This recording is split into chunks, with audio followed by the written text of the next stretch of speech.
Hey friends, if you wish to fix PCI Express root port error on your Windows computer, then please watch this video. I will guide you through the resolutions.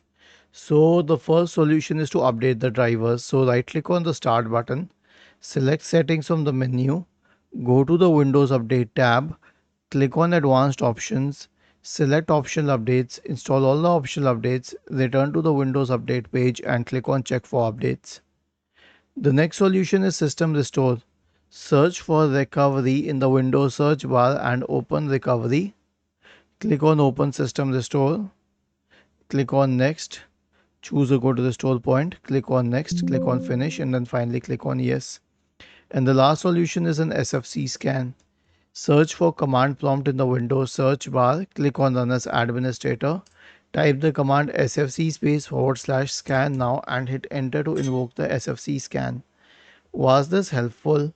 If yes, then please subscribe to the channel. If not, then let us know in the comment section of the video on how we could help you further.